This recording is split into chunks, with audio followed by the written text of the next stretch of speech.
안녕하세요. 짜몽쌤입니다.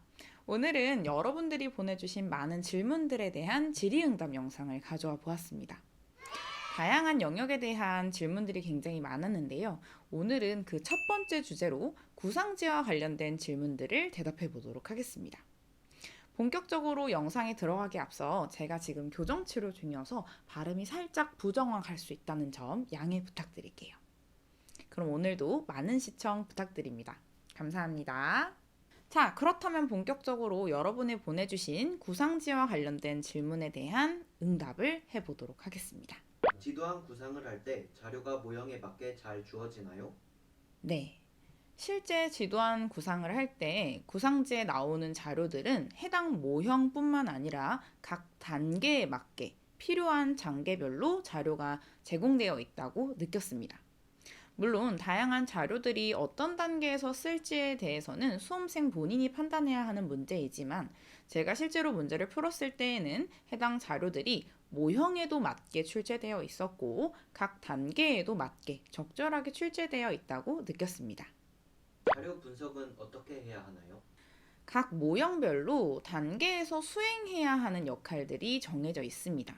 사실 이 부분에 대해서는 개론서를 보고 충분히 공부를 하셔야 하는 부분인데요. 저는 실제로 모형을 진행하기에 앞서서 사회과 교육의 이론과 실제라는 개론서를 참고해서 각 모형의 단계별로 어떤 내용을 수행해야 하는지를 정리한 다음에 그 단계별로 필요한 자료들을 수집한 연습을 시행을 하였습니다. 그래서 자료 분석을 어떻게 해야 하는지를 고민하기에 앞서서 보다 효과적인 방법들은 실제로 시험 문제를 만들어 보시는 게 좋은데요. 왜냐하면 내가 출제자가 됐다고 생각해서 이 모형, 이 단계에 맞는 자료가 무엇이 있는지 역으로 생각하는 과정이 들어가기 때문에 자연스럽게 자료 분석에 대한 연습이 이루어질 수밖에 없습니다. 그래서 충분한 시간을 갖고 문제를 만드는 연습을 진행하시는 게 우선 제일 필요하고요. 그 다음에는 각각의 자료들이 그 단계에서 수행하는 목적에 맞게 제공이 되었는지를 분석하는 연습을 할 때에는 해당 자료와 모형의 절차, 그 다음에 그 모형 단계별로 어떤 내용을 해야 하는지 설명이 되어 있는 개론서를 동시에 놓고 이 자료의 어떠한 내용을 내가 이 단계에서 쓸 수 있는지 분석하는 과정을 반드시 거쳐야 합니다. 그래서 사실 자료 분석을 하는 과정을 자연스럽게 하다 보면 실제로 시험 문제를 만드는 과정으로까지 연결이 되니까요. 그 부분에서 진행을 하시기를 추천드립니다. 시험 문제를 만드는 부분에 대한 영상은 추후 꿀팁 영상으로 따로 찾아뵙도록 하겠습니다. 교사가 자료와 관련해서 개념들을 설명해야 하나요? 실제로 시험 문제를 보면 주어지는 자료에서 교사가 설명해야 하는 것들이 드러나기는 합니다. 다만 교과서에 나와 있는 기본 개념들을 숙지하는 것도 교사의 역량이기 때문에 교과서 분석을 하실 때 필요한 기본적인 개념들에 대해서는 숙지하고 계시는 게 좋습니다. 그리고 시연을 하실 때 필요하다면 관련된 내용들을 교사가 적절하게 활용해서 설명하는 것도 필요할 수 있다고 생각이 됩니다. 자료의 내용을 학생이 대답했다고 가정해도 될까요? 네. 이 부분에 대해서는 사실 교사에게도 자료가 주어져 있기는 하지만 실제 수업에서도 학생들에게 똑같은 자료가 주어져 있다고 가정이 되어 있습니다. 그래서 굳이 교사가 모든 내용에 대해서 다 분석해주기보다는 학생들이 동료끼리의 집단지성의 힘이나 아니면 개인적인 역량을 활용해서 자료를 분석하고 내용을 파악했다고 가정한 다음에 그걸 발표하는 부분으로 진행해도 되겠죠. 그래서 저 같은 경우는 예를 들어 철수가 자료일에 이러이러한 내용을 찾아서 이런 식으로 분석을 했구나 라는 식으로 주로 활용을 했습니다. 그래서 학생과의 발문을 하는 과정에서 자료의 내용을 활용하거나 아니면 순회지도의 과정에서 자료를 활용하는 방식으로 진행을 하였습니다. 자료 2가지 이상 활용하시오 라고 주어질 때 실제로 시험자에게 자료가 주어지나요? 네. 시연자가 활용해야 하는 모든 자료들은 해당 구상 문제 안에 제공이 되어 있습니다. 그래서 주어진 자료들에 대한 적절한 분석과 어떤 단계에서 수행하는지를 조절한 다음에 그 자료를 활용하는 모습을 시연에서 보여주시면 됩니다.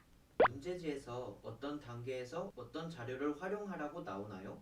아니면 본인이 스스로 결정해야 하는 건가요? 문제지에 나와 있는 자료들은 어떤 단계에서 써라 라고 제공되어 있지는 않습니다. 각각의 자료들이 어떤 단계에서 써야 되는지를 분석하고 적절히 활용하는 것도 수험생의 역량이기 때문에 반드시 개론서를 참고하셔서 각각의 자료들이 어떤 단계에서 어떤 식으로 활용되어야 적절한가 하는 부분들을 충분히 연습하시는 게 필요합니다. 선생님께서 학생들에게 제공하시는 먼저 알아보기 자료나 더 알아보기 자료는 수업 지도 안에 주어지는 것인가요? 아닙니다. 제가 시연을 할 때 주로 활용하는 먼저 알아보기 자료나 더 알아보기 자료 같은 경우는 실제 시험 문제에서 조건상으로 제시되어 있지는 않았습니다. 다만 저는 순회 지도를 진행함에 있어서 기초학습이 부족한 학생에 대한 추가 지원, 그 다음에 수업 역량이 이미 뛰어난 학생에 대한 심화 지도를 통해서 학습 내에서의 학습 격차를 줄이는 방식으로 순회 지도를 진행했기 때문에 제 개인적인 틀에 맞춰서 먼저 알아보기 자료랑 더 알아보기 자료를 활용하였습니다. 구상지 손에 들고 시연하셨나요? 손에 들고 하면 안 된다는 의견이 있어서요. 네, 저는 구상지를 손에 들고 시연을 하였습니다. 사실 이 부분에 대해서도 저도 실제 수험생을 하던 시절에 손에 들고 하면 안 되지 않나 하는 의견들을 많이 받았었는데요. 사실 이건 본인의 선택 문제라고 생각이 듭니다. 교탁에 구상지를 올려놓고 시연을 하시는 것이 편하고 매끄럽다면 그렇게 진행하셔도 상관이 없다고 생각이 되는데요. 저 같은 경우는 교탁 위에 구상지를 올려놓고 시연을 하게 될 경우에는 자꾸 그쪽으로 시선이 가더라고요. 그래서 구상지를 들고 시연을 진행을 하였습니다. 다만 구상지를 계속 보고 있거나 전반적으로 시선 처리가 부적절하다면 그런 부분에 있어서는 감점 요인이 될 수도 있겠죠. 따라서 전반적인 수업의 흐름을 익숙하게 외운 상태에서 시연을 하는 연습을 진행을 하셔야 됩니다. 그래서 보다 자연스럽게 구상지를 볼 때에는 학생들과 함께 자료 어떤 내용에 이러한 내용을 분석했구나 라던가 아니면 학생일이 어떤 자료의 어떤 부분에 대해서 질문을 했구나 라는 식으로 자연스럽게 학생과 함께 학습지를 본다라는 관점으로 구상지를 파악을 하였습니다. 시험지에서 수업 모형, 단원, 수업 조건이 어떤 식으로 주어지나요? 이 부분에 대해서는 제가 구상 시연하는 영상에서 자세히 보여드렸으니까 그 부분을 참고해 주시면 좋겠습니다. 지도안을 쓸 때 빈 공간에 메모가 가능한가요? 네, 가능합니다. 저 같은 경우는 뒷부분에 만약에 여백이 있다면 뒷부분에도 활용해서 빈 공간에다가 메모를 작성을 했습니다. 그런데 주로 지도 안에 가장 밑에 부분의 공간이 제일 많이 남아도는 부분이어서요. 그 부분에다가 주로 메모를 하면서 활용을 했던 것 같습니다. 이 부분도 제가 구상 시연 영상에서 어떻게 빈 공간에 메모를 하는지 적어놨으니까요. 그 영상을 참고해 주시면 감사하겠습니다. 블록타임제 조건이 어떻게 제시되어 있나요? 어떻게 언급해야 하나요? 실제 문제에서는 블록 타임제로 수업이 진행된다라는 것만 조건에 제시되어 있습니다. 그래서 지금이 블록 타임 1차시다, 2차시다 이렇게 언급하실 필요까지는 없을 것 같고요. 다만 오늘 수업이 블록 타임제로 진행되기 때문에 충분한 시간을 가지고 심도 깊은 사회에 대한 탐구를 진행했으면 좋겠다라는 식으로 가볍게 언급만 하시면 좋을 것 같습니다. 지도안에 순회 지도나 다문화 학생에 대한 조건이 출제되나요? 이 부분에 대해서는 사실 순회 지도를 하시오라는 부분에 대해서는 제가 실제로 시험을 봤을 때 조건으로 출제되어 있었습니다. 다만 다문화 학생에 대한 조건은 출제가 되지 않았던 부분인데요. 다문화 학생과 관련해서는 제가 임고 2차를 준비하던 시절에 충분히 활용을 하면 좋지 않을까라는 생각에서 적용해서 시연을 했던 부분이 있습니다. 그런데 사실 이 부분에 대해서는 현직에서 연수를 받으면서 뒤늦게 파악이 됐던 부분이 있었던 건데요. 다문화 학생의 이름이 외국어로 설정이 되어 있는 경우는 거의 없다라는 거였습니다. 다문화 학생도 우리나라에서 태어난 우리나라 국민이기 때문에 당연히 자연스럽게 우리나라 한국 이름을 갖고 살고 있겠죠.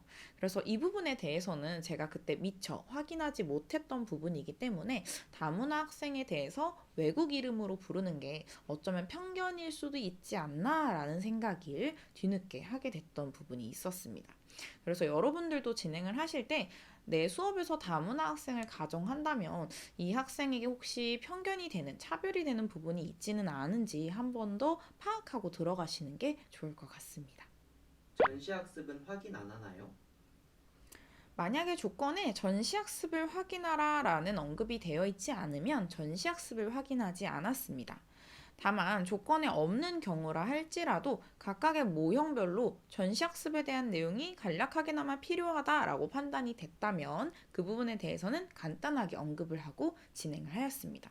따라서 이 부분에 대해서는 실제 시연을 하시는 과정에 있어서 유동적으로 필요한지 불필요한지를 판단하시는 연습을 하시는 게 필요하다고 생각이 됩니다. 자, 지금까지 구상지와 관련된 질문들을 답변해 보았는데요. 해당 질문들에 대한 의견은 제 개인적인 의견이기 때문에 참고용으로만 봐주시면 좋을 것 같습니다. 오늘도 끝까지 영상 시청해주셔서 감사합니다. 다음에는 다른 영상으로 찾아뵙도록 하겠습니다.